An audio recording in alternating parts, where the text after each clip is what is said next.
এ মুসলমান, আর একজন কাফেরদের মধ্যে আর একজন ছিল বাদশা মুসলমান। এই পৃথিবীর মধ্যে রাজত্ব দান করেছিল। বলতেছিলাম চারজনের, কাফেরদের মধ্যে দুজন, মুসলমানদের মধ্যে দুজন। ওই কাফেরদের মধ্যে দুজনের মধ্যে দ্বিতীয় নাম্বার ছিল বাদশা বক্তানসর। এই পৃথিবীর মধ্যে আল্লাহ তাকেও কিন্তু ধন ভান্ডারের মালিক করে দিয়েছিলেন। তিনি ছিলেন জিনাকারী, ব্যভিচারকারী, মানুষের লুটতারাজ করা, মানুষের মানুষকে কষ্ট দেয়া। এই পৃথিবীর মধ্যে জালিম ছিল, জালিম বাদশা। এক নম্বরে হলো সে জুলুম করত, মানুষকে অত্যাচার করত, মানুষকে কষ্ট দিত, চক্রবৃদ্ধি সুদ লাগাইতো। এই সুদের ব্যবসা, এত পরিমাণ ব্যবসা করতেন, সুদের ব্যবসা করতেন। দেখা যায় কোন প্রজাদেরকে যদি ঋণ খেলাপ দিত, কোন কৃষককে দেখা যায় ঘর দরজা ছেড়ে, বাড়ি ঘর ছেড়ে পালানো লাগতো, কিছুদিনের মধ্যে সে নিঃস্ব হয়ে যেত। এই পৃথিবীর মধ্যে উনিও জালিম ছিল, জুলুমকারী। কিন্তু মুসলমানদেরা, মুসলমান শোনো, মুসলমানদেরকে আল্লাহ রাজত্ব দিয়ে পরীক্ষা করেছে। এই মুসলমান কাফেরদেরকেও রাজত্ব দিয়ে পরীক্ষা করেছে। ও মুসলমান শুনে নাও, তবে পীরত জাতি, মুসলমান জাতি, তোমরা ঈমান নষ্ট করো না। তোমরা আল্লাহকে চেনো, রাসূলকে চেনো, সঠিক পথে চলো। যদি চলতে পারো এই দুনিয়াতেও কামিয়াব, পরপারেও কামিয়াব। এই জন্য আমি বাদশা সুলাইমানের কথা বলতেছিলাম। সুলাইমান নবী অনেক যখন যুবক হয়ে গেলেন, যুবক বয়স, বিয়ে করবে, শাদী করবে, এই চিন্তা দ্বারা তার মাথার মধ্যে নাই। উজিরে ডাকতে বলো, হুজুর একটা কথা বলতে চাই। সুবহানাল্লাহ বলুন না। উজিরে ডাকতে বলো, হুজুর একটা কথা বলতে চাই। বলে কি কথা? কয় হুজুর রাজত্ব তো চালাইতেছেন, রাজ্য চালাইতেছেন, হুজুর আপনার ঘরে একটা লক্ষ্মী লাগবে, একটা বিবি লাগবে। বয়স তো অনেক হয়ে গেল, এখন তো ইয়ং বয়স। হুজুর এক কিছু মনে করবেন না, আপনাকে বিয়ে করাইতে চায়। আপনার রাজ দরবার আমরা রানীকে দেখতে চাই, একটা রানী দেখতে চাই। বাদশা সুলাইমান ডাকতে কয়, আমি যে বিয়ে করব, আমি যে বিবি, যে আমার বিবি হবে, যাকে আমি বিয়ে করব, তার 4টা গুণের গুণান্বিত হওয়া লাগবে। এই 4টা গুণের একটা গুণ যদি কম থাকে, এই নারীকে আমি বিবাহ করব না। অল পৃথিবীর মধ্যে তোমরা ঘোষণা করে দাও, এই 4 গুণের যদি কোনো মহিলা থাকে, তারে আমি বিবাহ করব। জোরে জোরে চিল্লায়া বলা যাবে না সুবহানাল্লাহ? এ ভাই, এই আপনাদের অনুরোধ করছি, মাঠের মাত্রা সরে যান। এতে ধৈর্য, আপনি এক পাশে যান, এক পাশে যান, এক পাশে দাঁড়ান। মাঝখানে দাঁড়ায় গল্প করতেছেন। আদবের ঘর খেলাপ, এটা কি? জান্নাতের বাগান। এখানে 2টা জিনিস পাবে, একটা রহমত, একটা গজব। এক পাশে যে দাঁড়ায় থাকেন। মহব্বতের সঙ্গে দুরূদ শরীফ পড়েন। আল্লাহুম্মা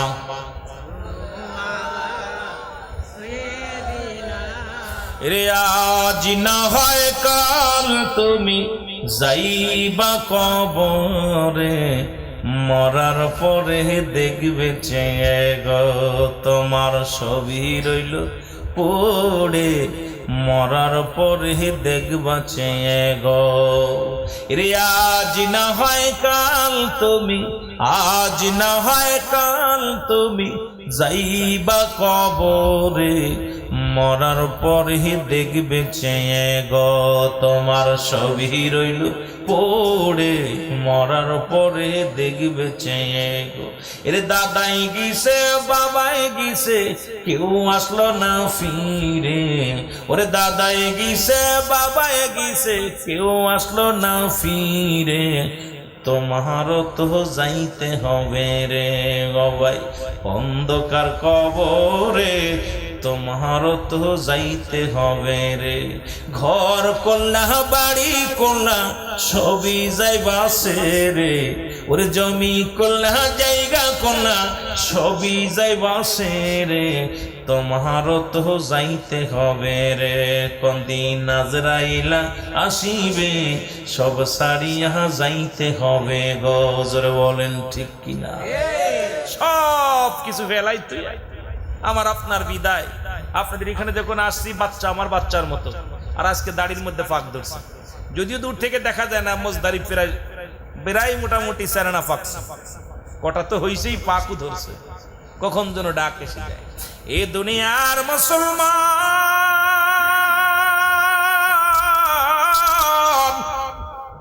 আমি যে কথা বলতেছিলাম, দিলের কান্ডা লাগা শোনো গো। বাদশা সুলাইমান ডাক দিয়ে বলে 4 গুণে গুণান্বিত নারী যদি পায়, মনে আছে, আমি তাকে বিবাহ করতে চাই। বলেন 4টা গুণের কি গুণ? 1 নম্বরে আমানতদারি হবে ওই মহিলাটা। ওই মেয়ের চেহারা কেউ দেখে নাই, ওই মেয়ের আমানত নষ্ট করে নাই, সতীত্ব নষ্ট হয় নাই, পৃথিবীর কোনো বেগানা পুরুষ তার চেহারা দেখে নাই। পৃথিবীর মধ্যে সৎ নারী এমন একটা নারী হওয়া লাগবে। 2 নাম্বার রূপে গুণে তার 1 নাম্বার হওয়া লাগবে। 3 নাম্বার পৃথিবীর মধ্যে মুসলমান বুজুর্গানে হওয়া লাগবে, আমলদারি হওয়া লাগবে, অত্যন্ত আমলদারি হওয়া লাগবে। এ মাগুরা জেলার মা বোনের আজকে যারা ওয়াজ শোনো, আমি একটু কথা বলে যাই, তারপরে আলোচনার দিকে যাই। 4 নাম্বার হলো ধন ভান্ডারের মালিক হওয়া লাগবে। যেহেতু আমি রাজা, এমন প্রজা হবে তার ধন ভান্ডারের মালিক থাকা লাগবে, ইনিসাব পরিমাণ মালের মালিক হওয়া লাগবে। এই 4টা গুণের যদি গুণান্বিত কোন নারী পাও, আমি বাদশা সুলাইমান শাদী করতে রাজি। জোরে জোরে চিল্লায়া বলা যাবে না মারহাবা। হাওয়ার গাড়ি হাওয়ায় চলে, তেলের গাড়ি তেলে চলে, বিনা তেলে চালায় গাড়ি নবী সুলাইমান। আমরা সেই মুসলমান, আমরা তথ্যে মুসলমান। লা ইলাহা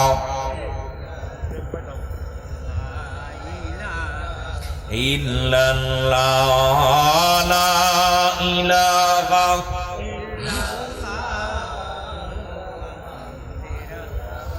বলতেছিলাম কয়টা গুণ মনে রাখছেন? কয়টা গুণ? সারা রাজ্যে এমপি মন্ত্রী উজির চারিদিকে ঢোল পিটা দিল, এই রাজ্যে কি কোনো মেয়ে নাই যিনি আমানতদারি? একমাত্র তার চেহারা একমাত্র তার স্বামী দেখবে। পৃথিবীর মধ্যে অন্য কোন পুরুষ দেখতে পাই নাই। পৃথিবীর মধ্যে আমলদারি, এমন আমল করবে, এমন আমলদারি আল্লাহ ওয়ালা, এবং পৃথিবীর মধ্যে গুণবতী মহিলা, রূপবতী মহিলা এবং এই রাজ্যের মধ্যে কেউ আসেনি। দেখা যায় সপ্তাহ ঘুরে গেল, কেউ চিঠি লেখলে না। রাজার দরবারে বিয়ের জন্য কোনো পায়াগম আসে না। রাজা উজির নাজির মন্ত্রীদের ডাকতে বলে, ও মন্ত্রী সাহেব শোনো, মন্ত্রীরা শোনো, এমপি সাহেবরা শোনো, উজির শোনো, তোমরা কি সারা দেশ ঘুরে সারা পৃথিবী ঘুরে এমন একটা নারীর সন্ধান পাইলা না যে নারীকে আমি বিবাহ করব, যে নারীর এই 4টা গুণ আছে, এই গুণান্বিত নারী কি তোমরা পাও নাই? কয় হুজুর, 1টা সপ্তাহ পার হয়ে গেল, 2টি সপ্তাহ পার হয়ে গেল, এমন কোন মেয়ের বাবা পায়গম নিয়ে আসেন নাই, এমন কোন নারীর সন্ধান আমরা পাই নাই। কিন্তু একটা চিঠি আমরা পেয়েছি হুজুর, একটা চিঠি পাইছি, একটা বিয়ের পায়গম পেয়েছি। যদি আপনি অভয় দেন তাহলে আপনার সামনে পেশ করব। হুজুর ডাকতে বলে, হুজুর এই চিঠিটা একটা মেয়ের পায়গম পেয়েছি, তাও 3টা গুণ তার ভিতর আছে, একটা গুণ নাই। 3টা গুণের গুণান্বিত আছে, একটা গুণ নাই। রাজা বলে, কি গুণ আছে বলো? 1 নাম্বার গুণ তার ভিতরে সে ফরেজগার, নামাজি, অনেক আল্লাহওয়ালা, আমল নিয়ে ব্যস্ত থাকে, শুধু আমল, ঈমান আছে, আমল তার মধ্যে আছে। 2 নাম্বার অত্র বাংলায় পত্র পৃথিবীর মধ্যে সবচেয়ে সুন্দরী, এর মতো সুন্দরী মেয়ে আর নাই। 3 নাম্বার পৃথিবীর মধ্যে মুসলমান, সে আমানতদারি, পৃথিবীর কোনো বেগানা পুরুষের চেহারা দেখে নাই, পৃথিবীর মধ্যে তার রূপ চেহারা কেউ দেখতে পাই নাই। ও মুসলমান শুনে নাও, কিন্তু একটা দিক শুধু নাই, সেটা বলে কোন দিক নাই? সে ধনী ধনী নাও। এই চিঠিটা যদি আপনি অভয় দেন আপনার সামনে পেশ করব। এর এমপি সাহেব ডাকতে বলে, হুজুর পেশ করতে যদি আপনি বলেন পেশ করতে পারি। এ মুসলমান বাদশা ডাকতে বলে, এ মুসলমান শুনে নাও, বাদশা সুলাইমান ডাকতে বলে চিঠিখানা দাও। চিঠিখানার পিছনে দেখে গার্জিয়ানকে, গার্জিয়ান হলো পত্র রাজ্যের একজন জায়েলা। মাছ ধরে জেলে, জোরে জোরে চিল্লায় বলা যাবে না আল্লাহু আকবার। জাইলের মেয়া, কার মেয়া? জাইলের মেয়ে মাছ ধরে। এরে বাচ্চা যখন চিঠিখানা হাতের মধ্যে নিচ্ছে, রাগে তার দেহটা টকবক করে, ডাকতে বলে উজির, আমার মন চায় তোমাকে শিরচ্ছেদ করি, আমার মন চায় রাজ্যের সবাই করতে করি। আরে আমি হলাম এই পৃথিবীর বড় রাজা, আমি হইলাম অন্য পৃথিবীর রাজা, আমাকে আল্লাহ বড় পাওয়ার দিছে, আর তোমরা এমন একটা পায়গাম নিয়ে আসছো, যতই রূপবতী হোক, যতই গুণবতী হোক, যতই পরেশগার হোক, যতই সে মেয়ে আমানতদারি হোক, একটা জেলের মেয়ের সঙ্গে তুমি আমার বিয়ের কথা কেমন কোন সাহসে বলতে পারলা? জোরে জোরে চিল্লায় বলা যাবে না আল্লাহু আকবার। হুজুর আমি তো আপনার কাছে অভয় চাইছিলাম, আপনি তো আমারে অভয় দিচ্ছেন। হুজুর আর তো কোনো মেয়ে, এই পৃথিবী ঘুরে ঘুরে দেখলাম কোনো মেয়েই তো আপনার সাথে বিয়ে পুষতে রাজি না, কোনো মেয়েই তো আপনার বিয়ের পায়গাম নিয়ে কোনো গার্জিয়ান আসে না, একটা মেয়ে শুধু আপনার বিয়ের পায়গাম দিছে। জোরে জোরে চিল্লায় বলা যাবে না সুবহানাল্লাহ। বাবা কি করে? কথা কয় না করে? কি করে? কষ্ট পাচ্ছেন? আপনারা পল্লীর মানুষ, পল্লীর মতো ওয়াজ করতে হইব। অনেক ওয়াজ আজকে চিন্তা ছিল, অনেক কথা বলবো, শুরু করতে চাইছিলাম, কিন্তু আমি হট করে দেবে গেছি দাবার পিছনে।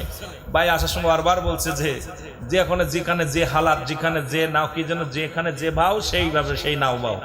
এখন আসলে আপনাদেরকে বুঝাইতেছিলাম যে কিছু কথা বলবো, কিন্তু আপনারা যে বোমা মানসির মতো থাকেন, আজকে অনেক ওয়াজ দরকার ছিল, এখানে যে ওয়াজ শুরু করার দরকার ছিল আজকে মিলাদ কিয়ামের বিষয় নিয়ে, দুরুদের বিষয় নিয়ে, একদম কাটটা দলিল আজকে চিন্তা করছিলাম, আজকে দলিল কোথায় আছে না নাই চিন্তা করেছিলাম। আজকে 2-4 ঘন্টা যাই কথা বলবে, একে তো অসুস্থ মানুষ, প্রচন্ড অসুস্থ আমি।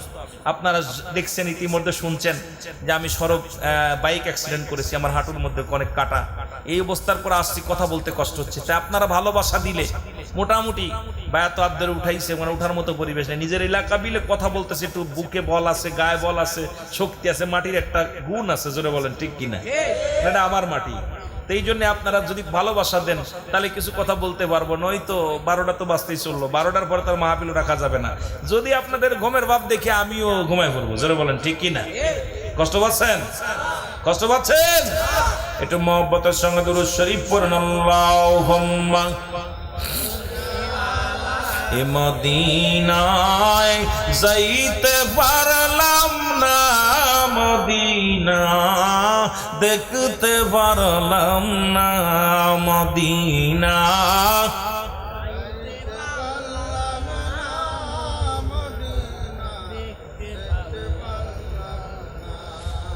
আহা শখ ছিল এবার মদিনায় যাব, করে ফেলেছিলাম, আপনার করেছিলাম, রেজিস্ট্রেশন করেছিলাম আমি আর ফরিদি সাহেব, দুজন করলাম সিলেটে, যে খাদাটা রাখছে, করার পরও দেখলাম ও চলে গেল, আমি যাইতে পারলাম না, যে মাদ্রাসার কাজের জন্য ব্যস্ত থাকার কারণে, বিশেষ কারণে চিন্তা করলাম যে দেখ মাদ্রাসার কাজ শুরু করলাম, এবছর যাইতে পারি নাই। কিন্তু মদিনা কত হাজি, মক্কা মদিনায় লাব্বাইক ইয়া রাসূলুল্লাহ বলতেছেন, কত হাজি সাহেব, এই জন্য আমরা মদিনায় যেতে পারি না, মাগুরার মানুষ।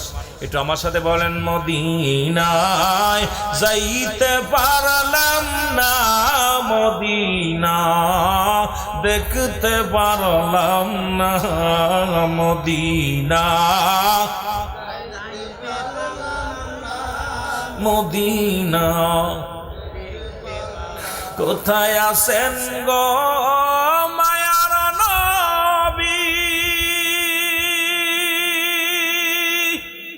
মাগুরা জিলার আশিক আমি, কোথায় আছেন গো মায়ার নবী, মাগুরা জিলার আশিক আমি, দেখা দেন গো দয়াল নবী, দেখা দেন গো দয়াল নবী, দূরে রাইখেন না নবীজি, দূরে রাইখেন না, মদিনা যাইতে পারলাম না, মদিনা দেখতে পারলাম না মদিনা। আল্লাহ কবুল করে নাও। মহব্বতে আর দেখিতে পারলাম না মদিনা, যাইতে পারলাম না মদিনা। উম্মতের দরদি নবী, উম্মতের দরদি নবী, আমাদেরকে ভুইলেন না আপনি, আমাদেরকে ভুইলেন না মদিনায়, যাইতে পারলাম না মদিনা, দেখতে পারলাম না মদিনা।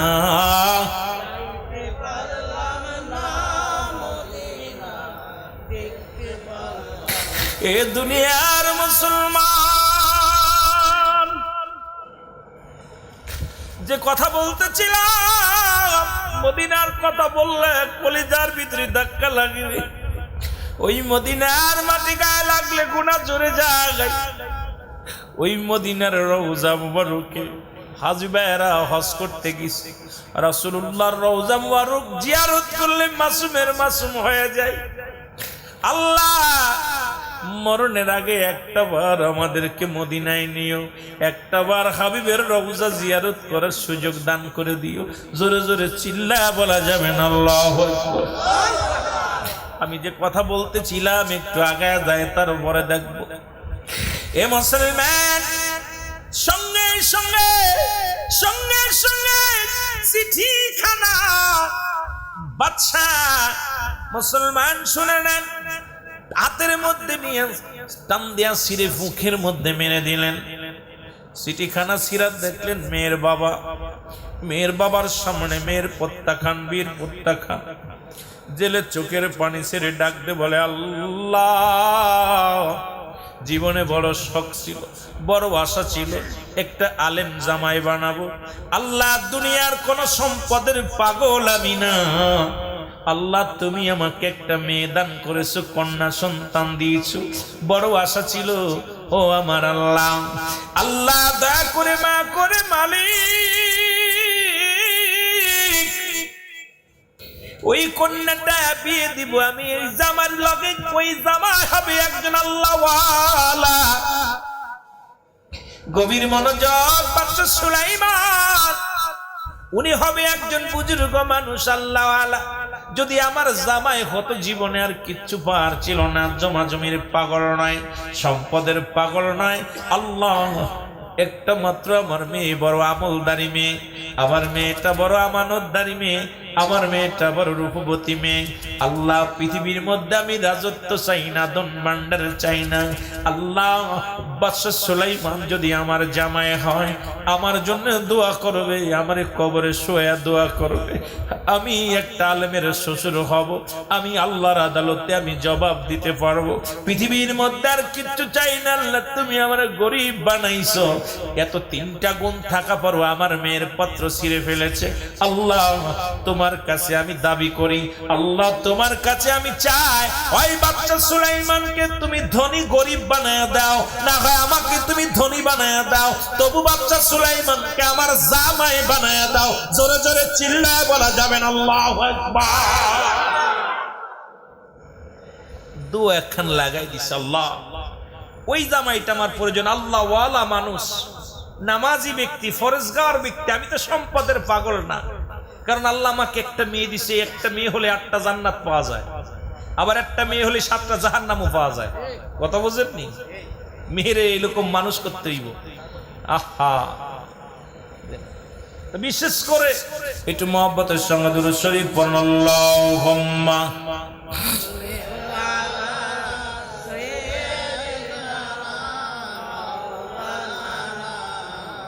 ওয়ালা আলি সাইয়্যিদিনা। একটু আরো জোরে জোরে পড়েন। আল্লাহুম্মা। তুমি কেমন করে ঘুমাও মানুষ, তুমি কেমন করে ঘুমাও মানুষ, ফজর করে কাজা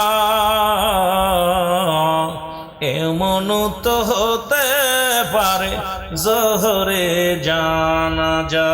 জোরে বলেন ঠিক কিনা? একটা টাইমে যে কোনো মুহূর্তে মালাকুল মউত চলে আসতে পারে, আমি আপনি দুনিয়া থেকে বিদায় হয়ে যেতে পারি। জোরে বলেন ঠিক কিনা? এই জন্য খাজা ফরিদপুরি বলতেন, বাবা পরবর্তী সময় আপনার জন্য কি নিয়ামত বয়ানতেছে আপনি নিজেও জানেন না। আমরা আসছি অনেক আশা নিয়ে মাহফিল শুনতে, এমন আছে এখানেই মারা যেতে পারি। জোরে বলেন ঠিক কিনা? মহব্বতের সঙ্গে দুরূদ শরীফ পড়ুন, আল্লাহুম্মা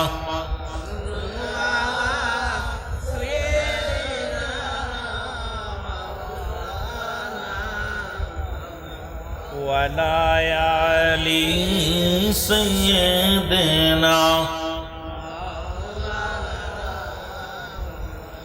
এ মুসলমান দরখাস্ত করেছে বাবাই, আর আমরা বাবারা দোয়া করি, আল্লাহ শিল্পপতির লাগে মেয়ে দিব, টাকা আলার লাগে মেয়ে দিব।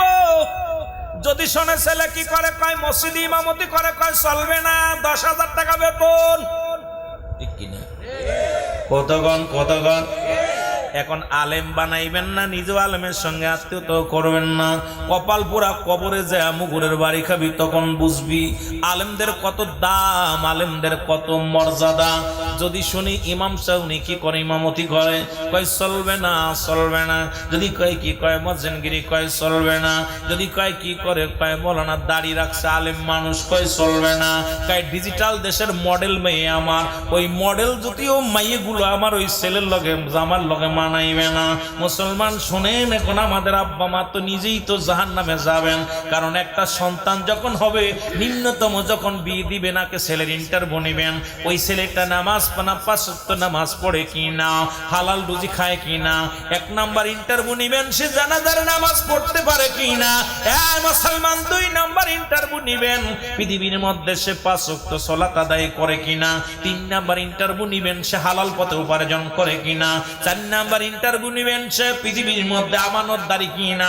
পৃথিবীর মধ্যে মুসলমান কয়েকটা আমানত, যদি পৃথিবীর মধ্যে সে ভ্যান চালক হোক, রিক্সা চালক হোক, যদি একজন আল্লাহওয়ালা ফরেজগার নামাজি ব্যক্তি যদি আপনার জামাতা হয়, আপনার জীবনটা ধন্য হয়ে যাবে।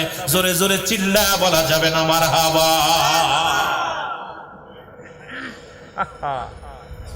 বড় আলেমের দরকার নাই, নামাজির দরকার। বড় আলেমের দরকার নাই, হালাল খরবান্দার দরকার। ঠিক কিনা? ঠিক কিনা? এ মুসলমান গভীর মনোযোগ। কত মানুষ সৎ পথে থেকে ডাউল ভাত খায়, তাদের জীবনটা ধন্য। সৎ পথে থেকে যদি না খেয়ে থাকে তবুও দণ্ড। পৃথিবীর মধ্যে মুসলমান যে খেয়ে থাকে সেও বিদায় নিবে, যে না খেয়ে আছে সেও বিদায় নিবে। হারাম খেয়ে দেও গরো না। এই পৃথিবীর মধ্যে সুদ ছেড়ে দাও, ঘুষ ছেড়ে দাও, পৃথিবীর মধ্যে অন্যায় ছেড়ে দাও। কারণ এই পৃথিবী তোমার এমন ধরা ধরবে, এই পৃথিবী যেদিন ধরবে আর কাউকে ছাড়াইতে পারবে না। পৃথিবীর কোনো আদালত তোমার ছাড়াইতে পারবে না।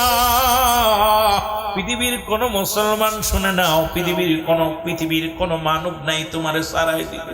এই পৃথিবী যেদিন তোমার ধরবে, সুদ খাও ঘুষ খাও, তবুও তোমার ছাড়বে না। সে কিছু ভোগ করবে, ভোগ করবে, ভোগ করবে। এই জন্য এই দুনিয়ার মধ্যে যে কয়টা দিন বেঁচে থাকি, এই হালাল পথে উপার্জন করবা, হালাল খাইবা, হারাম খাইবা না, অন্যায় পথে চলবা না, নামাজ ছাড়বা না। ও মুসলমান, তুমি দুনিয়ার মধ্যে মানুষকে কষ্ট দিবা না। এই দুনিয়ার মধ্যে সরল সঠিক পথে চলো, দুনিয়াতেও শান্তি পাবা, পরপরও শান্তি পাবা। কারণ এই দুনিয়া ছেড়ে চলে যাবে। আল্লাহ বলেন, কুল্লু মান আলাইহা ফান, পৃথিবীর সব কিছু একদিন আল্লাহ শেষ করে দিবে। আল্লাহ বলে, বান্দারে এই জমিনটা আমি রাখবো না, এই জমিনটা আমি চূর্ণ বিচ্ছিন্ন করে দিব। এই জমিনের মধ্যে যত মাটি আছে সমস্ত মাটিগুলো আমি আল্লাহ পুড়ে তামা বানায়া দিব। এই জমিনের যত পানি আছে সব পানিগুলো পুড়ে আমি ছাই বানায়া দিব। যেদিন কিচ্ছু বলতে কিচ্ছু থাকবে না, সেদিন থাকবো আমি শুধু আমি আল্লাহ। আর আল্লাহ থাকবো আমার হাবিবের ভালোবাসা নিয়ে। আজকে শক্তিপুরের জমিন থেকে শপথ করব, যতদিন বেঁচে থাকবো গোলামি করব আল্লাহর, ভালোবাসবো আমার নবীর। দুনিয়ার মুখাফেক কিনা আল্লাহর মুখাফেক কি, আজকে থেকে প্রতিজ্ঞা করব অন্যায় করব না, অন্যায় পথে চলবো না, অন্যায়কারীর দলেও যাব না, অন্যায়কারীর সঙ্গে চলবো না। এই দুনিয়ার মধ্যে যদি জীবন চলে যায় তবু অন্যের কাছে মাথা নত করব না। জোরে জোরে চিল্লায়া বলা যাবে না আল্লাহু আকবার, একটু জোরে জোরে চিল্লায়া বলা যাবে না আল্লাহু আকবার। মহব্বতের সঙ্গে দুরূদ শরীফ পড়েন আল্লাহুম্মা।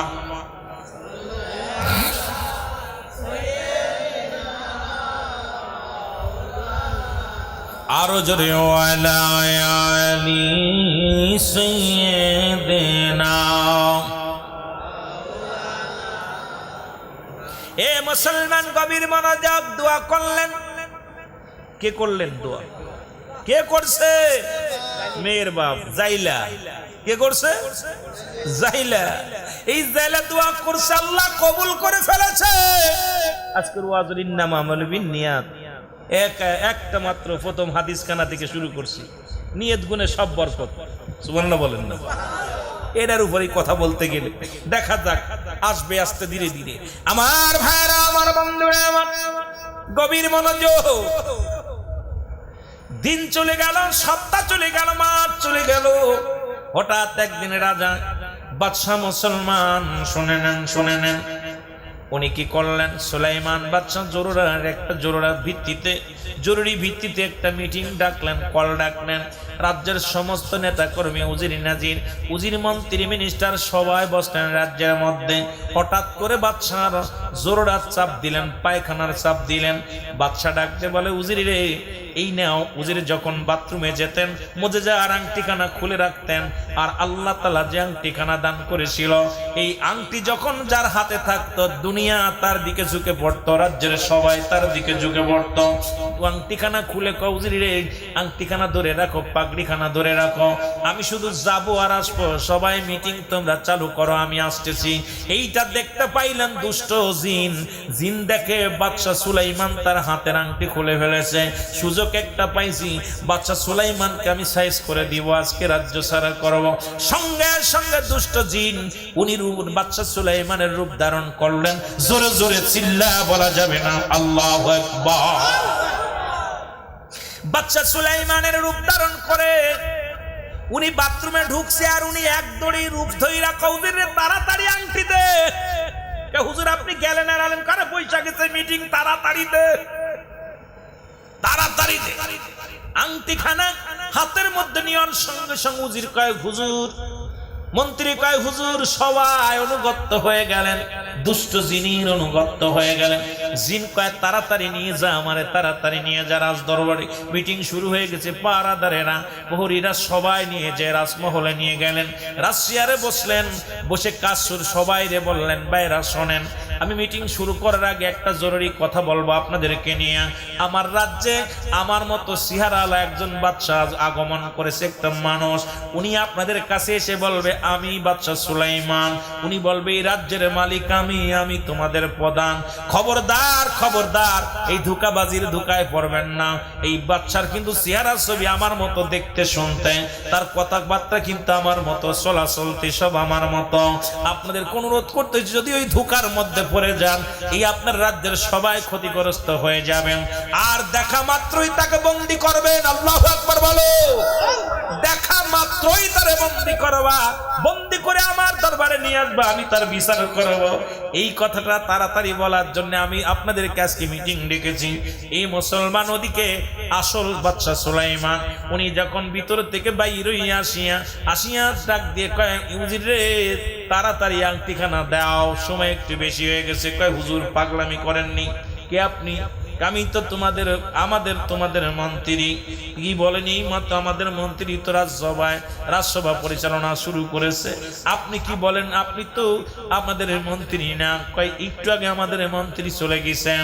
ডাকতে কয়, না রে উদা প্রহরীরা রে, না, আমি তোমাদের মন্ত্রী, আমি বাদশাহ সুলাইমান। মন্ত্রী ধাক্কাতে ফেলে দেয়, কোনতে আগল ফাগল একদম বিপদে ফেলা দিছে। মন্ত্রী উঠে কয়, বাবারে, তুই আমার চিন না, সারা বছর তোদের চালাইলাম, রাজ্য চালাই, আজকে আমার সেটা চিনতেছিস না। কি হলো তোদের, কি হলো? পাগলামি করো না।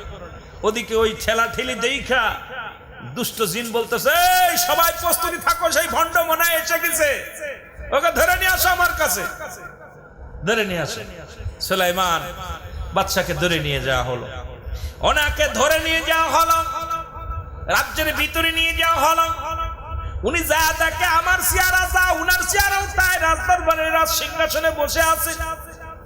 বড় আশ্চর্য হয়ে গেছে, সবাই রে বুঝাইতে চাইলেন, কেউ বোঝে না, সবাই দুষ্ট জিনের পক্ষ নিছে, কারণ মোজেজার আংটি খানা দুষ্ট জিনের হাতে, সবাই তো ওর দিকে ঝুঁকে গেছে। সবাই বাদশাকে পাগল পাগল বলতে লাগলেন, দুষ্ট বলতে লাগলেন, বেয়াদব বলতে লাগলেন। জনগণকে দুষ্ট জিন লেলিয়ে দিলেন, তোমরা মারো, পাতসুরে মারো, যে যেখানে যা পারো মারো, ও তোমাদের সর্বনাশ করতে এসেছে, রাজ্য দখল করে নিবে, তাড়াতাড়ি ওরে ঠেকাও। সবাই কেউ পাথর ছুঁড়ে মারে, কেউ আঘাত করে। মুসলমান আঘাত খায়া সুলাইমান জমিনের মধ্যে লুটায় পড়েছে, মাথাটা ফেটে গেছে। সুলাইমানের গা দিয়ে রক্ত ছড়ে, ওই রাজ দরবারে রক্ত মোছে আর ডাক দেখায়, আল্লাহ আল্লাহ, আজকে তুমি কি পরীক্ষার মধ্যে আমারে ফেললা? আল্লাহ, আজকে রাজ্যের একটা মানুষ আমাকে সুলাইমান চেনে না, রাজ্য পরিচালনা করলাম, এই রাজ্যের বাদশা আমারে বানাইয়া দিয়েছিল। আল্লাহ, আজকে রাজ্যের একটা জনগণ আমার পক্ষে নাই, সবাই আমার বিপক্ষে গো আমার আল্লাহ। আল্লাহ বলে বাদশা সুলাইমান বেহুশ হয়ে গেলেন। জোরে জোরে চিল্লায় বল আল্লাহু আকবার। বেহুশে মার খাইয়া, জনগণের হাতে মার খাইয়া বেহুশ হয়ে পড়ে গেছে। বাদশার এদিক নকল বাদশা বলতেছে, ওকে সুরে মারে ফেলাই দিও না, একবার মেরো না, ওকে নিয়ে টানতে টানতে ওই রাস্তার মাঝে, ওই বাগানের মধ্যে, বনের মধ্যে ফেলে দাও, যাও নদীর ধারে ফেলে আসো। ওনাকে নিয়ে পরীরা নিয়ে গেলেন, নিয়ে নদীর ধারে রাস্তার পাশে ফেলে রাখলেন। যিনি বাদশা ক্ষণিকের জন্য, মিনিটের জন্য কি হয়ে গেল আমার ভাইরা, ওই পথ দিয়ে জেলে মশায় মাছ ধরে আসার পথে দেখে একটা যুবক রাস্তার ধারে পড়ে আছে। চিন্তা করে, আরে ভোর দুপুরের মধ্যে কে যুবকটা ওই গাছের নিচেই পড়ে আছে। উনি আস্তে আস্তে করে গেলেন, যে দেখে মাথা ফাটা, মাথা দিয়ে রক্ত বাইর হয়, প্রচন্ড মার, গায়ের মধ্যে রক্তাক্ত অবস্থায় পড়ে আছে যুবকটা। জেলের দিলে মায়া হলেন, জালগুলো রেখে দিয়ে বলেন, আহারে মানুষ নিষ্ঠুর, এই মানুষটা কি অপরাধ করেছে তোরা এমন মারা মারলি? কথা বলে না। উনি পানি দিয়ে, সে মাথায় পানি দিলেন, রক্তগুলো মুছে দিলেন নিচের কাপড় দিয়ে, কোনো কথা বলতে পারে না। চিন্তা করে, এখানে থাকলে মারা যাবে, নিয়ে যায়, আমি বাড়িতে নিয়ে যাই। বাচ্চা সুলাইমানকে নিয়ে জেলের বাড়িতে নিয়ে চলে গেলেন, যে সেবা যত্ন করিয়া মুসলমান যুবকটা ভালো হয়ে গেলেন। জোরে জোরে চিল্লা বলা যাবে না সুবহানাল্লাহ। জেলের বাড়িতে ভালো হয়ে গেলেন। জেলে উনাকে রেখে গেলেন মাছ ধরতে। ওদিন জালে বিপুল পরিমাণ মাছ ধরা পড়লেন। চিন্তা করা, হারে আজ কটা দিন আমার জালে কোনো মাছ আসে না, আজকে যুবকটারে বাড়ি আনছি, যুবকটারে সেবা করেছি, আমার জালে প্রচুর পরিমাণ মাছ ধরা পড়ছে, নিশ্চিত ওই যুবকটা কপালওয়ালা, আমার কপাল খুলছে, এইটা একটা ভাগ্যবান যুবক, ওর সেবা করার কারণে আল্লাহ খুশি হয়েছে, আমার জালের মধ্যে বিপুল পরিমাণ মাছ ধরা পড়েছে, ওই যুবকটাকে আমি হাতছাড়া করবো না, বাড়িতে রেখে দিব। এইরকম কিছুদিন রাখতে রাখতে রাখতে প্রতিদিন মাছ দ্বিগুণ পায়। আজকে যদি 5 কেজি পায়, পরের দিন 10 কেজি, তারপর দিন 30 কেজি, তারপর দিন 40 কেজি মাছ, এত পরিমাণ উনার জালে ধরা পড়ে। জাল পেতে মানুষ সারাদিন ভরে মাছ পায় না, আর জেলে মাছ জাল পাতার সঙ্গে সঙ্গে মাছ পরিপূর্ণ হয়ে যায়। জেলের মনে আনন্দ, অনেক ধনী হয়ে গেলেন, টাকা পয়সার মালিক হয়ে গেলেন। জালও নতুন নতুন 1 জায়গা 5 জোড়া কিনা হলো, জাল বেশি হয়ে গেল। হঠাৎ একদিন জেলে মশাই বলতেছে, বাবা বছর একটা ঘুরে ফিরায় গেল। জেলে ডাক দে বলে, বাবারে আমার একটা লোকের দরকার, কারণ এত পরিমাণ মাছ ধরা পড়ে নদীতে, আমি একা একা বেচতে পারি না, একা একা উঠাইতে পারি না, যে তুমি আমার একটু সহযোগিতা করতে, তাহলে আমার একটু উপকার হতো, তলে আর লোক রাখা লাগতো না। তুমি তো আমার বাড়িতে আসো বাবা, যদি মন চায় একটু যেতে পারো। বাচ্চা সুলাইমান তখন তো বাচ্চা নাই, তখন তো যুবক, উনি কয়, হুজুর আমি যাব। জোরে জোরে চিল্লা বলা যাবে না আমার হাবা। সুলাইমান বলে আমি যাব, চলে গেলেন। এর নদীর মাঝখানে যে জাল যখন পাতলেন, পাতা দেরি, মাছ ধরতে দেরি নয়। জেলে কয় কি আশ্চর্যজনক রে, এই যুবক বাড়িতে ছিল এত মাছ, আজকে শুধু জাল ফেলার লগে লগে এত মাছ।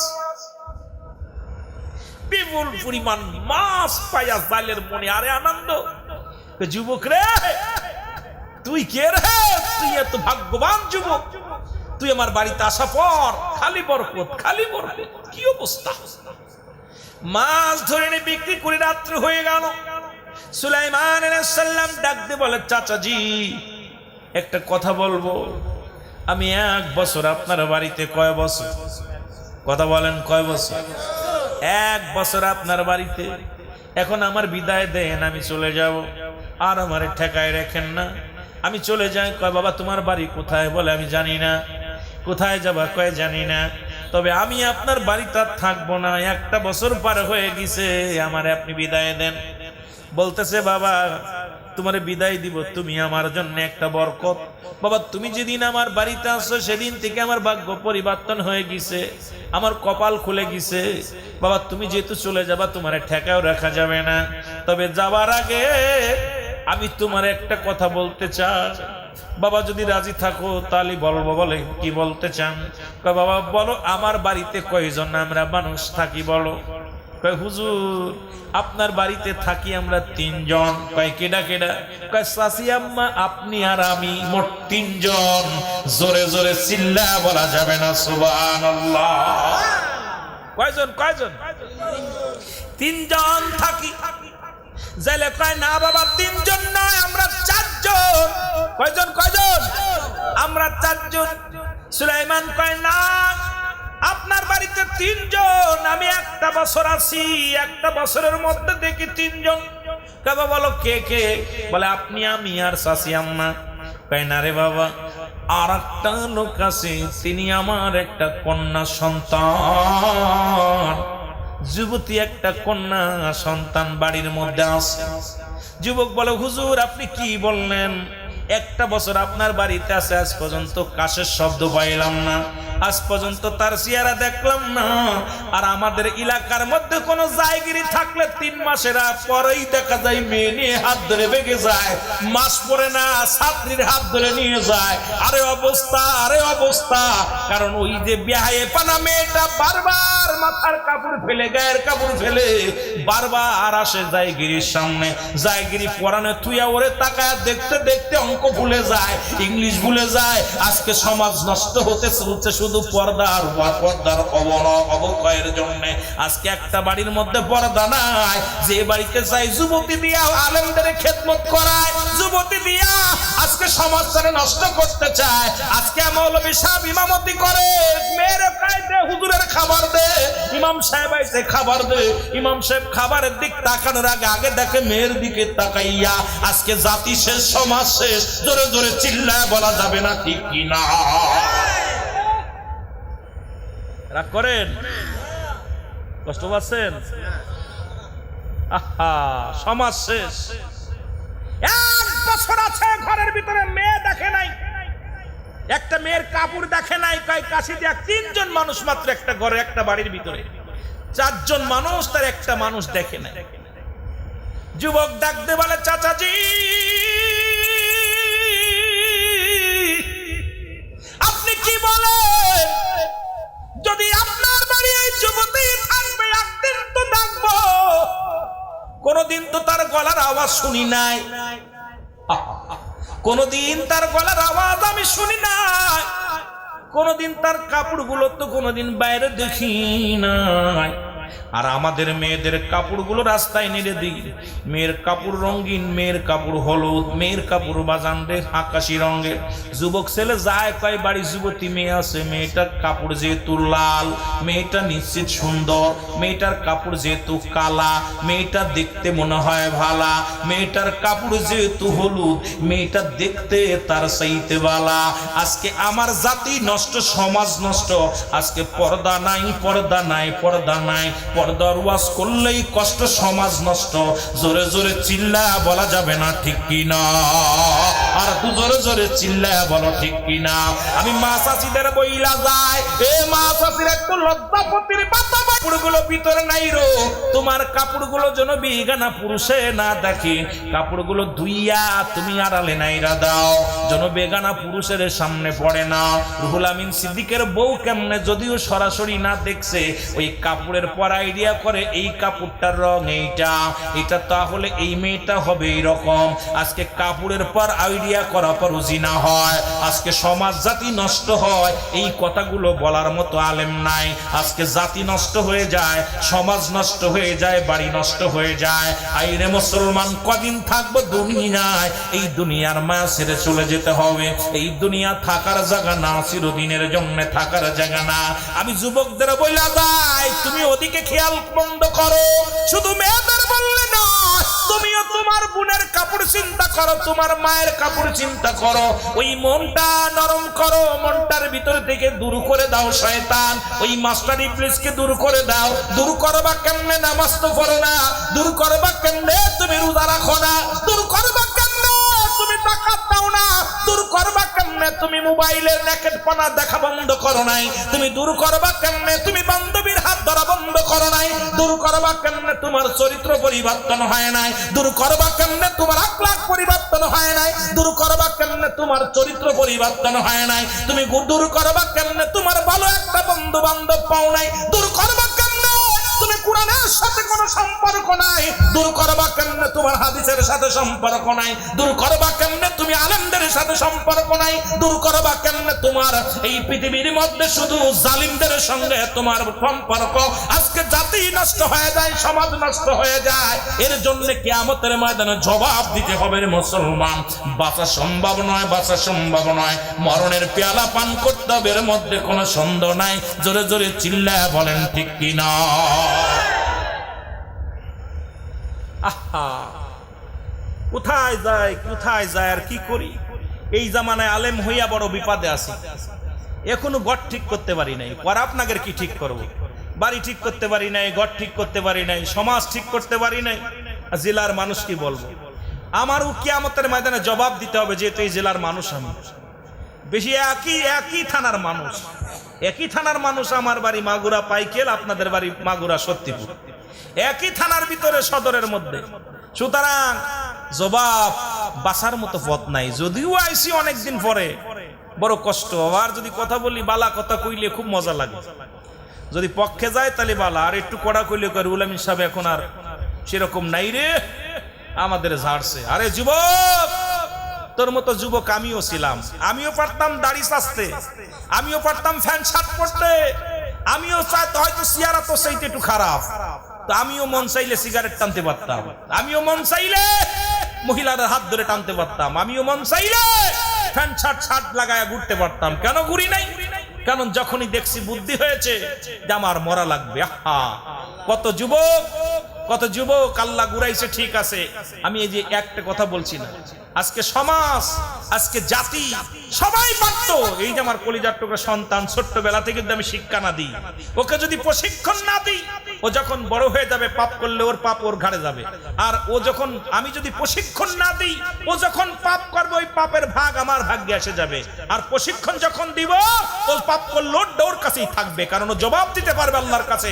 আল্লাহর কাছে জবাব দিতে পারবে না যে আমার বাবা মা তো আমার নামাজের দিকে দিছিল, আমার বাপ মা তো কোরআনের দিকে দিছিল, আমার বাপ মা তো ইসলামের দিকে দিয়েছিল, আমি যেতে পারি নাই, শয়তানের ধোঁকায় পড়েছি। তখন ওই পাপের বোঝা আপনার আসবে না। কিন্তু নয়তো ওই সন্তানের পাপ আপনার ঘরে চলে আসবে, আপনার নামাজ, রোজা, হজ, যাকাত সব বরবাদ হয়ে যাবে। জোরে জোরে চিল্লায় বলো আল্লাহু আকবার। আরো জোরে বলো। একটু মহব্বতের সঙ্গে দুরূদ শরীফ পড়েন। আল্লাহুম্মা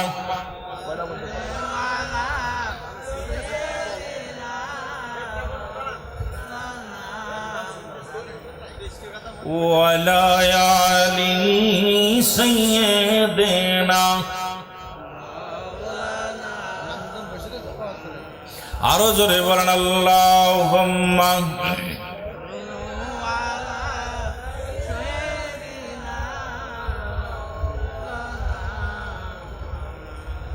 ওয়ালা আলি সাইয়্যিদিনা।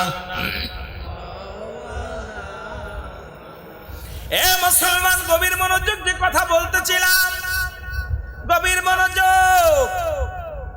1 বছরের ভিতরে বাড়ির ভিতরে মেয়ে আছে, এই মেয়েটার কথা জানে না। জোরে জোরে বল আল্লাহু আকবার। আর একটু জোরে বলা যাবে না আল্লাহু আকবার। আমার বাবারা উনি ডাকতে বলেন, বাবারে বড় শখ, যদি তুমি রাজি হও, যদি তুমি রাজি থাকো বাবা, আমার একটা মাত্র কন্যা সন্তান, এই কন্যা সন্তানটাকে আমি তোমার সঙ্গে বিবাহ দিতে চাই। জোরে জোরে চিল্লা বলা যাবে না সুবহানাল্লাহ। আর একটু জোরে বলা যাবে না? বলে 1 বছরের মধ্যে যার চেহারা দেখি নাই, বলে বাবারে ওই মেয়েটা আমি তোমার সঙ্গে বিবাহ দিতে চাই। জীবনে আমি তবু মেয়ের অমতিতে আমি বললাম, মেয়েটার কাছে যে বলে চাচা যান, ছেলে বলতে চাচা যান আমার তো বিয়ে করা লাগবে, বয়স তো পার হয়ে গেছে, বয়স তো অনেক হয়েছে, তবে বিবাহ করা লাগবে। মনে মনে বাদশা বলে আমি তো রাজত্ব হারাইছি, সব হারাইছি, যেহেতু মেয়েটা ভালা 1 বছরের মধ্যে দেখি নাই, আর এই বাড়িতে 1টা বছর আছি, বিয়ে তো করাই লাগবে, রাজি হয়ে যায়।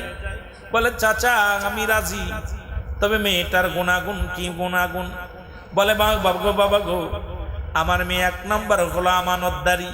পৃথিবীর মধ্যে কোনো পুরুষের চেহারা দেখে নাই, পৃথিবীর মধ্যে কোনো বেগানা পুরুষ তার চেহারা দেখতে পায় নাই।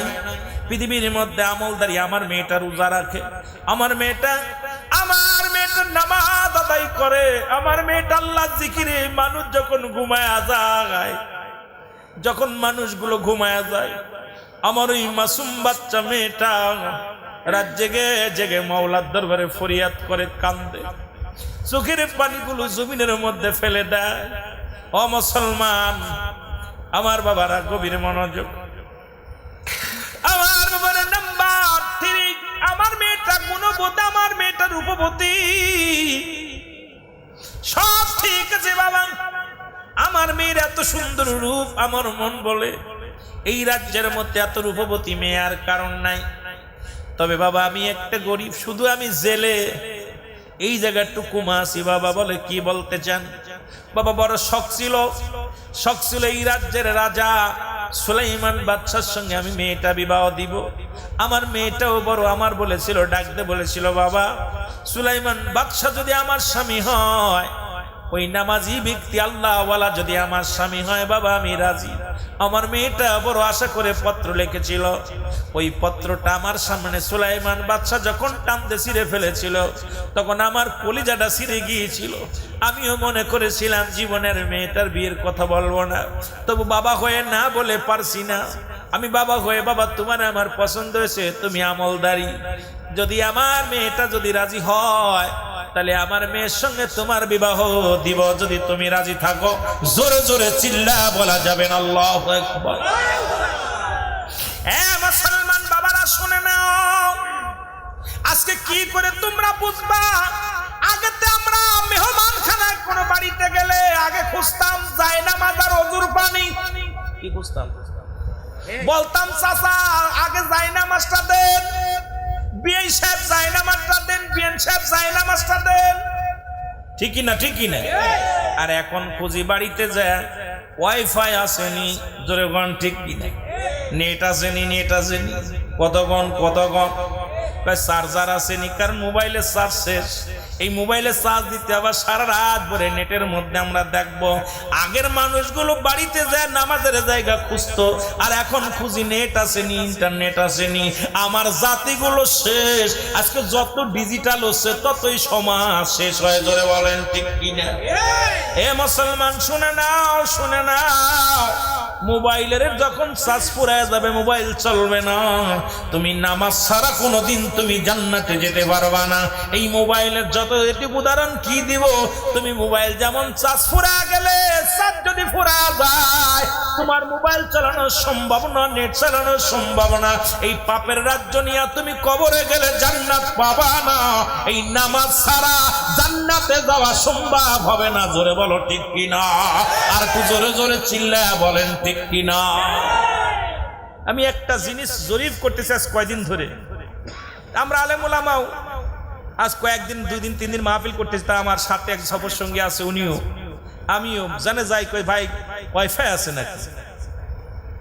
তা আমি চিন্তা করতে গত পরশু দিনকে গেছি চট্টগ্রামে মাহফিল করতে, তো বাড়িতে কথা বলবো আমার নেট পাচ্ছে না, তা আমি বলছি ভাইজান ওয়াইফাই আছে নাকি? আছে। তা চিন্তা করলাম, নিজের বিবেচনা দ্বারা চিন্তা করলাম আমি যে চাইতেছি ওয়াইফাই, আগে দরকার ছিল আসার আগে, আসার পর্বে আমি আগে চাবো অজুর পানি, ভাইজান অজু দেন, পানি দেন। আমি এত কষ্ট করে এই 500 কিলোমিটার দূর থেকে 2 রাকাত নফল নামাজ করে দোয়া করি আল্লাহর কাছে আগে যে আল্লাহ আমাকে ভালো বালাই মতো আনছে। এত পঙ্গু অবস্থায় গেছি, আল্লাহ আনছে গেছি মিলাই গেছি, আল্লাহ নিচে মিলাই গেছি, কিন্তু আমরা হিসাব করে মিলাই দেখলাম যে আমি মৌলবীও যদি যায়া ওয়াইফাই খুঁজি তাহলে এই জাতিরে আমি কি খুঁজাইবো?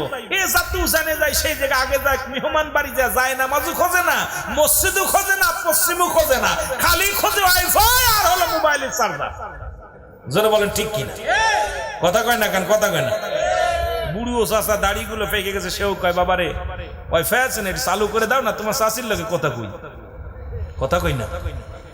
আরে এই জাতি শেষ, বড় কষ্ট। জোরে বলেন ঠিক কিনা? আমার ভাইরা, আমার বন্ধুরা, আমার গভীর মনোযোগ, যে কথা বলতেছিলাম দিলের কান্ডা লাগা শোনো।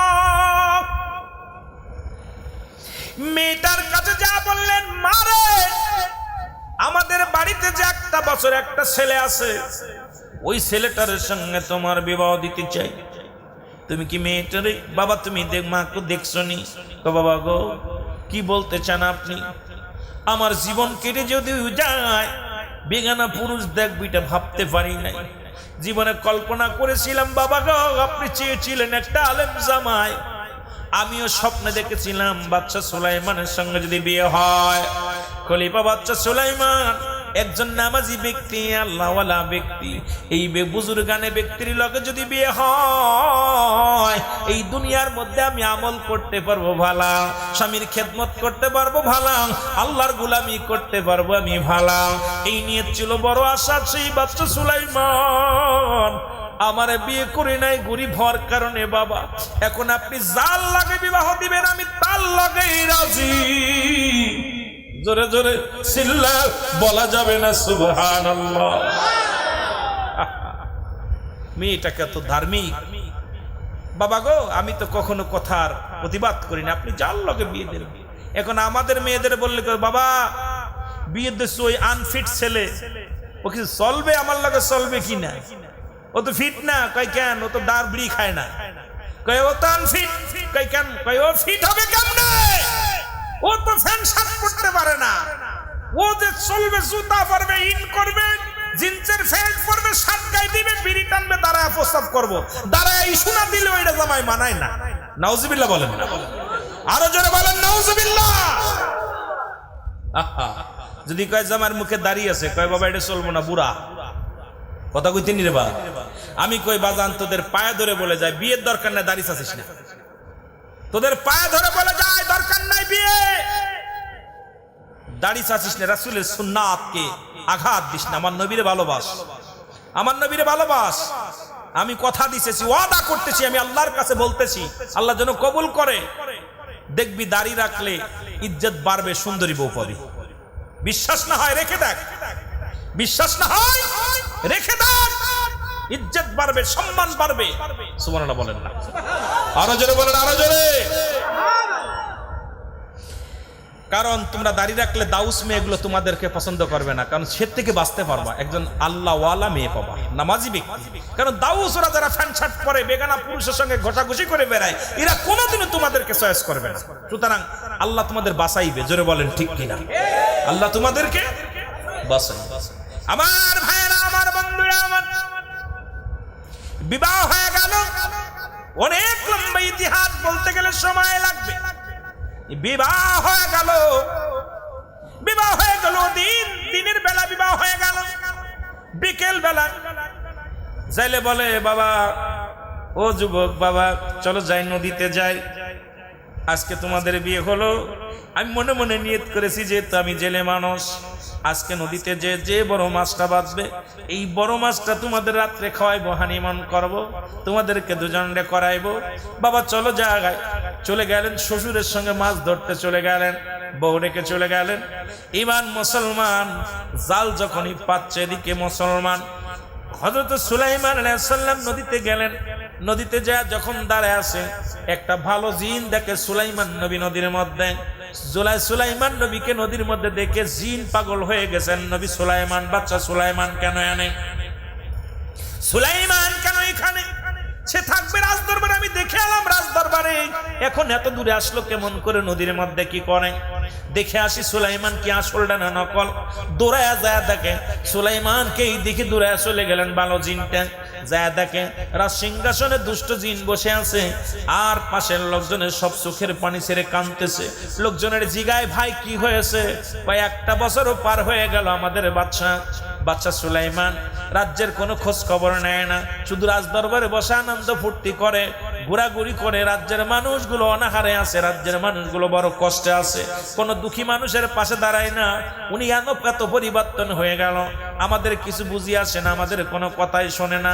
রাজদরবারে রাজমহলের যত প্রজা আছে, কারোর দুঃখে পাশে আসে না, কষ্টে পাশে আসে না। উনি এমন হয়ে গেল কেন? এই দুঃখে আমরা কাঁদতেছি আর বলতেছি, আল্লাহ আমাদের বাদশা এমন হয়ে গেল কেন? বাদশা তো নীরব হয়ে গেছে, বাদশা কোনো কথা বলে না। দুষ্ট জিন যায় দেখে রে রাজদরবারের মধ্যে বইয়া হাওয়া খাইতেছে। দুষ্ট জিনের যাইয়া ভালো জিন এত জোরে দাবড় দিছে, দাঁড়া বদমাইশ, তুই আজকে রাজ সিংহাসনে সুলাইমান হয়ে বসে আছিস, ওদিকে আসল সুলাইমান নদীর মধ্যে মাছ ধরে, একটা বছর তারে কষ্ট দিচ্ছি, আর তুই আরামে বইয়া রাজত্বই পালন করতেছিস, দাঁড়া। এত জোরে দাবড় দিচ্ছে দুষ্ট জিন রাজ সিংহাসনের থেকে উঠা, আজু দৌড় কালু দৌড়ায়, আর পিছন থেকে ভালো জিন শুধু দাবড় শুরু করছে। দুজন দৌড়াদৌড়ি শুরু করছে। এবার দুষ্ট জিন নদীর মধ্যে যাইয়া আংটিখানা হাত থেকে ফেলে দিছে। আল্লাহু আকবার বলেন, আরো জোরে। ফেলবে তো ফেলবে। সুলাইমান নবী যে নদীর ভিতরে মাছ ধরতে গেছে ওখানেই ফেলে দিছে। উপর থেকে যখন ফেলে দিছে, সাগরের ওই নদীর বড় মাছটাই খাবার মনে করে আংটিটা খেয়ে ফেলেছে। জোরে জোরে চিল্লা বলা যাবে না সুবহানাল্লাহ। আংটিখানা যেই খেয়ে ফেলেছে, আর বড় মাছে যখন আংটিখানা খেয়ে ফেলেছে, নদীর যত মাছ ছিল সব ওই বড় মাছের পিছু লেগে গেছে। সবাই চারিদিকে ঘোরাঘুরি, সব ওনার অন্তর্ভুক্ত হয়ে গেছে, মাছগুলো সবর দলে।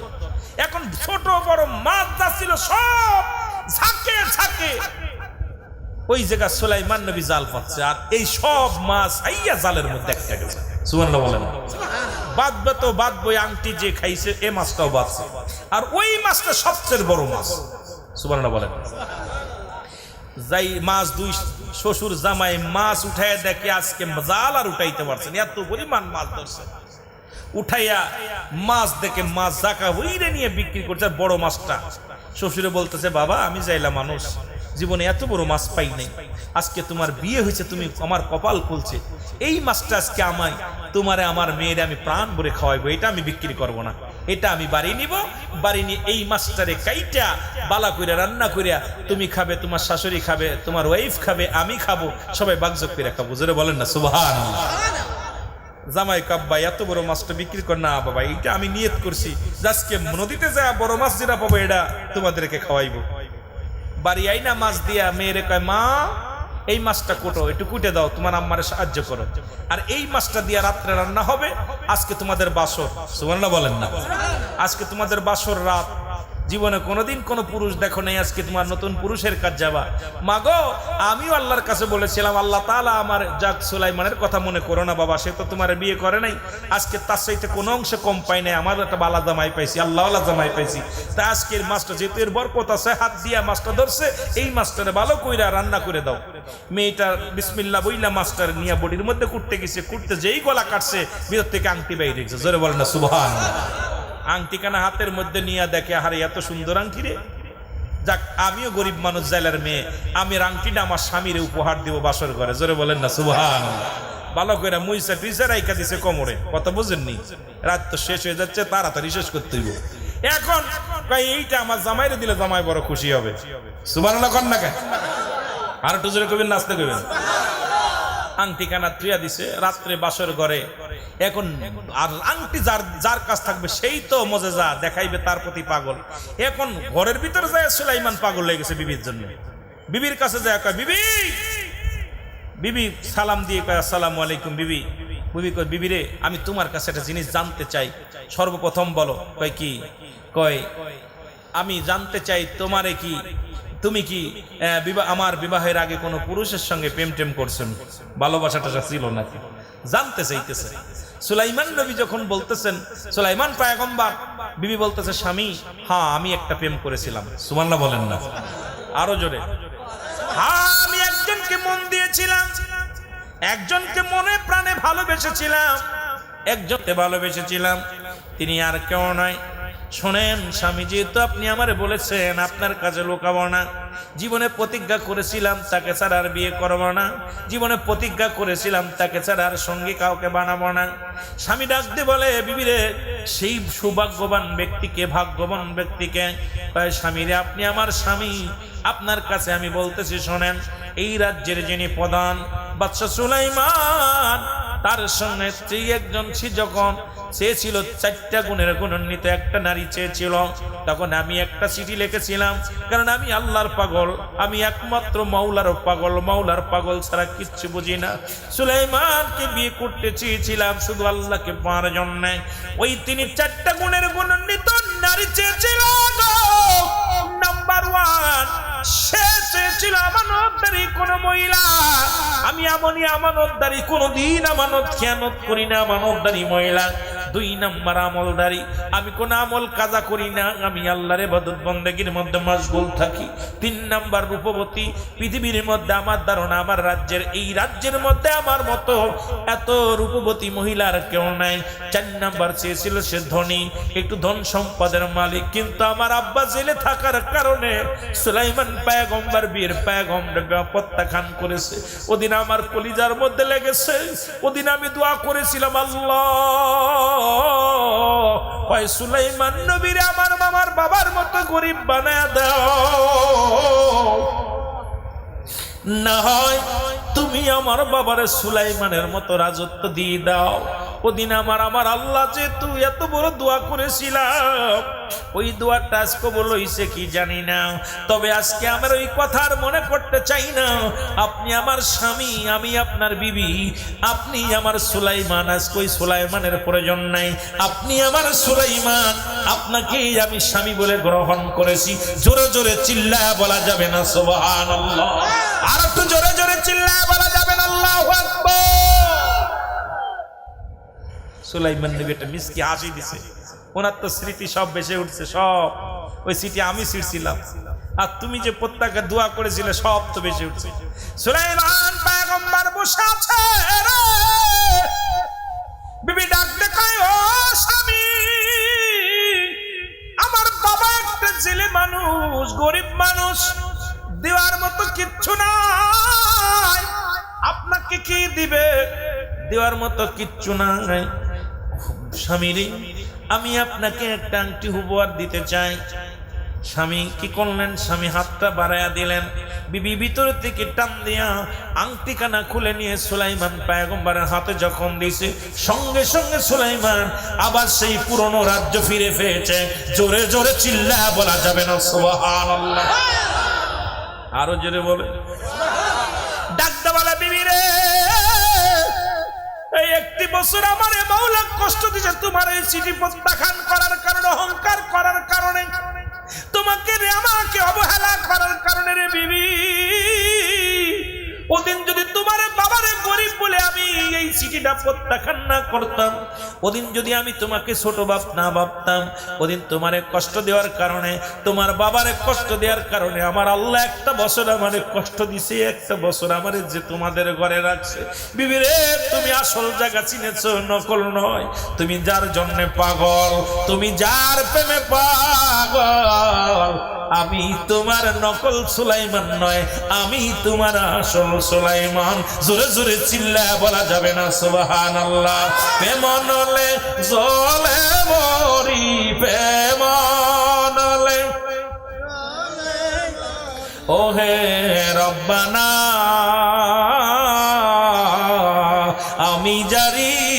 প্রেমে পাগল সে তো মদিনায়। বলেন আমি জানি সে তো মদিনায়। বলেন প্রেম নলে জলে মরি, প্রেম নলে ওহে রব্বানা আমি জারি প্রেমে পাগল সে তো মদিনায়। বলেন আমি জারি প্রেমে পাগল মন পাখি তোর বলি তো রে উইরা যা তুই সেই শহরে। মন পাখি যে বলি তো রে উইরা যা তুই ওই শহরে। বইলা দে মোর নবীর কাছে, বইলা দে মোর নবীর কাছে আমি তারে ছাড়া বাঁচতে পারি না। আমি জানি প্রেমে পাগল সে তো আরো জোরে বলেন আমি জানি প্রেমে পাগল সে তো প্রেম নলে জলে মরি, প্রেম নলে জলে মরি ওহে রব্বানা আমি জানি প্রেমে পাগল সে তো আরো জোরে বলেন আমি জানি প্রেমে পাগল সে। মদিনাতে যাব কেমনে মন যে আর রাখিতে নাহি পারি ঘরেতে। মদিনাতে যাব কেমনে মন যে আর ঘরে নাই রাখিতে পারি যে। ওহে আল্লাহ কবুল করো, হে আল্লাহ কবুল করো লঞ্জে মদিনা। আমি জানি প্রেমে পাগল সে তো মদিনা। বলেন আমি জানি আহা জোরে বলেন না মদিনা। আরে আমি জানি প্রেমে পাগল প্রেম নালে জলে মরি, প্রেম নালে ওহে রব্বানা আমি জানি প্রেমে পাগল সে তো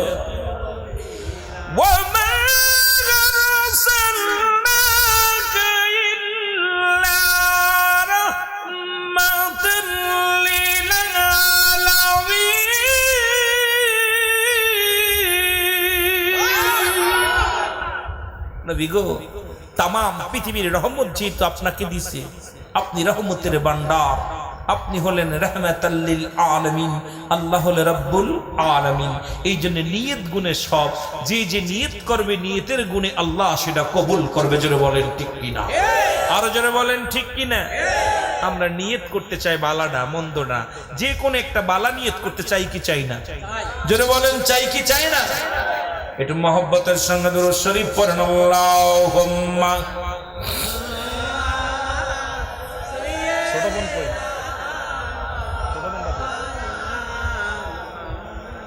ওয়ালা আলি।